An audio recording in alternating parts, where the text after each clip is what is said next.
වර්තමාන අධ්‍යාපන අමාත්‍යතුමිය අග්‍රාමාත්‍යතුමියට ප්‍රකාශයට පත් කරන්නේ කුමන අධ්‍යාපන ප්‍රතිසංස්කරණ වැඩසටහන தற்போதைய பிரதமர் அறிவித்துள்ள கல்வி சீர்திருத்த திட்டம் என்ன? முன்னைய அரசாங்கம் கொண்டு வர நினைத்த திட்டத்தையா அல்லது தற்போதைய அரசாங்கம் ஜனாதிபதி செயலகத்தை அல்லது குழு ஒன்றை நியமித்துள்ளதா? எப்போது நியமிக்கப்பட்டது? உறுப்பினர்கள் யார்? யாரிடமிருந்து யோசனைகளை பெற்றனர்? அவற்றை வழங்கினால் கல்வித்துறையில் உள்ள குறைபாடுகளை நிவர்த்தி செய்து ஆதரவளிப்பதற்கு எமது கட்சியும் தயாராக உள்ளது. තිබෙන අඩුපාඩුකම් ඉදිරිපත් කිරීම සඳහා මං හිතන්නේ පක්ෂයක් විදිහට අපි අපේ අධ්‍යාපන අංශය සූදානමින් සිටිනවා. மக்கள் இன்னும் அரசாங்கத்துக்கு ஆதரவாகவே இருக்கின்றனர். அந்த ஆதரவு அதிக அளவில் இருக்கின்றது. எனினும் இந்த ஆதரவு வெகு விரைவில் இல்லாமல் போகும் சாத்தியம் உள்ளது. இவற்றுக்கான சில விடயங்களை தற்போது நாம் காணலாம். உதாரணமாக இந்த கல்வி சீர்திருத்தங்கள் மக்களுடனான கருத்தாடலுக்கு உட்பட்டதல்ல.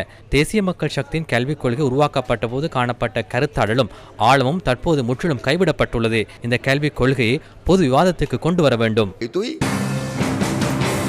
අධ්‍යාපන ප්‍රතිසංස්කරණවල පෙර පාසල් අවදියේ සිට උසස් පෙළ දක්වාම இந்த கல்வி சீர்திருத்த முறைமை ஆரம்ப பாடசாலை முதல் உயர்கல்வி வரை பல சாதகமான மாற்றங்களை கொண்டு வந்துள்ளன. பாடத்திட்ட பரிந்துரைகளுக்கு மேலதிகமாக எமது பாடசாலை பைகளின் எடையை குறைப்பது முதல் பாடத்திட்ட தெரிவு வரை நவீன காலத்தில் பயன்படுத்தப்படும் கடன் அமைப்புகள் மற்றும் மொடியுல் அமைப்புகள் வரை அனைத்து விதமான புதுமையான திட்டங்களையும் இவற்றுள் நாம் உள்ளடக்கியுள்ளோம்.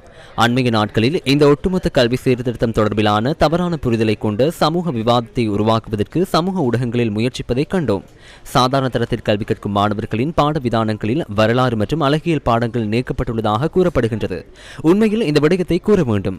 வளமான நாடு அழகான வாழ்க்கையை கட்டியெழுப்புவதற்கு உறுதி பூண்டுள்ள தேசிய மக்கள் சக்தி எந்தவொரு வகையிலும் வரலாறு மற்றும் அழகியல் பாடங்களை நீக்குவதற்கு தீர்மானிக்கவில்லை.